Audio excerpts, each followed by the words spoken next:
O relaxamento do distanciamento social neste momento está em sintonia com a curva de infecção do novo coronavírus? O que podemos esperar para os próximos 2 meses? Neste vídeo vamos tentar responder a essas e outras perguntas.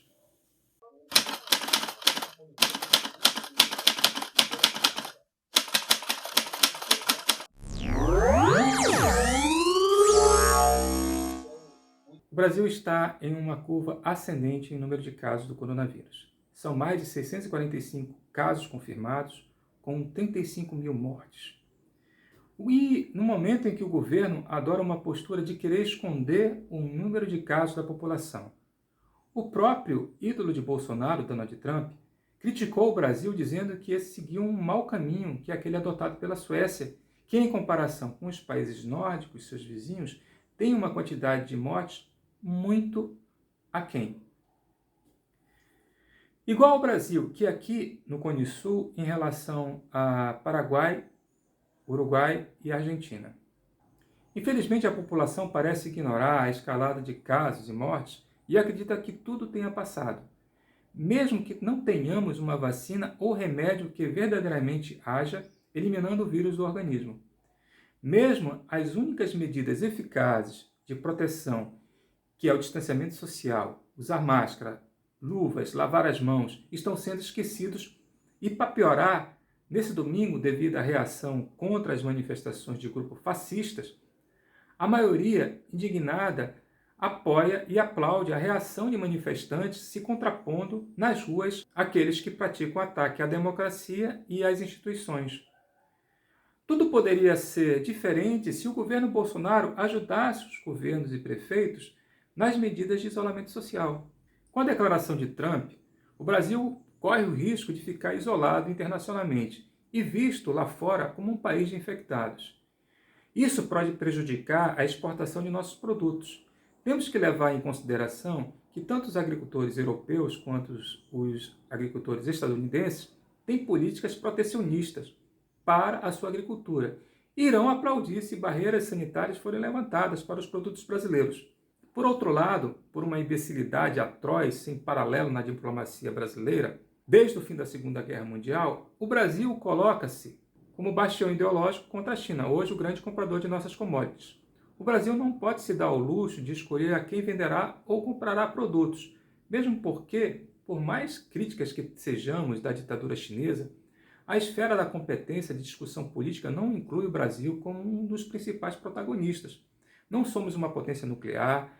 As nossas forças armadas sozinhas não fazem frente aos exércitos de China, Rússia. E lembro que na ONU, os países que são do Conselho de Segurança, que podem declarar intervenção militar em um país com direito a veto, são Estados Unidos, Rússia, Reino Unido, França e China. Países como Índia, Paquistão, Israel e Coreia do Norte, que também possuem bombas nucleares, não fazem parte desse grupo. E o Brasil? Longe de ter qualquer complexo de vira-lata nesse enfrentamento ideológico, corremos o risco de ficarmos isolados ao bater de frente com a China, quando mesmo Trump não está disposto a apoiar Bolsonaro em todas as suas sandices. E o exemplo disto é sua crítica direta à forma que o Brasil está agindo contra o coronavírus. Infelizmente, não há qualquer chance de Bolsonaro retroceder, porque acredito que ele ultrapassou a linha que divide sua permanência democrática no poder. Mesmo porque o medo de ir para a cadeia junto com seus filhos tem como solução para ele ter o controle das instituições, daí a sua fixação pelo discurso autoritário de fechamento do Congresso Nacional, do STF, no apoio às manifestações desses grupos radicais. É importante que se diga que esses grupos fascistas pedem o fechamento do Congresso e do STF. A escalada de mortes pela Covid-19 ainda há de levar o Brasil para uma situação de pena mundial. Mas, longe de ajudar, o governo Bolsonaro agora quer esconder os números. No entanto, enquanto houver democracia e imprensa livre, os dados atualizados, confiáveis, continuarão a ser divulgados pela imprensa.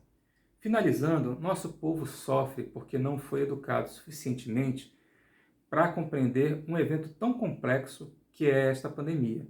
E, ao mesmo tempo, é constantemente bombardeado com notícias falsas que comprometem ainda mais a percepção da gravidade.